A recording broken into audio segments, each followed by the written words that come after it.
हमारा कैनिंग का काम है माशाल्लाह यहाँ पे लाहौर में 30 साल से। और लोग खाना लेके आते हैं, वो हम कैन में इसमें पैक करके देते हैं और ये 6 महीने तक अल्हम्दुलिल्लाह सेव रहता है। एक्चुअली मैं 91 में गया था चाइना ना, एक एग्ज़िबिशन थी वहाँ गोंगजू में, तो उसके बाद कुछ 30 दिन 27 दिन रहना पड़ा। तो वहाँ पे अवेलेबिलिटी नहीं थी किसी चीज़ की, खाने की कुछ भी नहीं था। लेकिन उस टाइम वहाँ सिर्फ हमने कहवा पिया और आलू उबले हुए, सिर्फ ये किया और 30 के करीब केजी वज़न हमारा कम हो गया। तो वो जहन में था।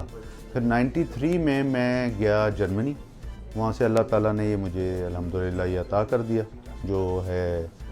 फिर हमने वो लगाया 94 ऑलमोस्ट शुरू में, तो 30 साल हो गए। वो एक जहन में था कि यार लोगों को सारी दुनिया में ना बड़ी प्रॉब्लम होती है, तो इसका कोई सद्देबाब होना चाहिए।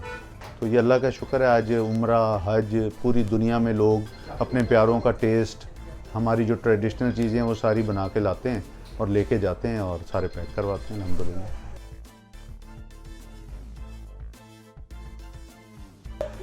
मैं वैसे पहली दफ़ा यहाँ पर आ रहा हूँ वालिद साहब के साथ, वरना वालिद साहब भी आते हैं हमेशा से। और जैसा कि बताया तकरीबन 9 साल हो गए हैं हम जो है ना वो खाना ये पैक करवाते हैं और हमें बेचते हैं। माँ के हाथ का बना होता है। कोफ्ते अभी आए हैं, साग आया है, दोस्तों के साथ जाके वहाँ पे पार्टी वगैरह करेंगे। तो इस तरह ये होता है कि चलो अपनों से दूर होने के बावजूद भी जो है ना माँ के हाथ का कुछ खाना मिल जाता है 2-3 महीनों के लिए, क्योंकि आप इसको स्टोर कर सकते हैं। सर ये ऐसा है कि ये ना बड़ा सेंसिटिव काम है। लगाना कोई कमाल नहीं होता कि आप मशीन लें और लगा लें, लेकिन ये बड़ा जिम्मेदारी वाला और बड़ा सेंसिटिव काम होता है। और ये सारा का सारा हम कोई केमिकल या प्रिजर्वेटिव नहीं डालते, ये एयर टाइट वैक्यूम प्रोसेस होता है, सारा एयर इसमें से निकाली जाती है। और ये बड़ा एक ना, अब तो कह लें एक्सपीरियंस एक बड़ा काउंट करता है, क्योंकि इसमें ना बहुत ज़िम्मेदारी है।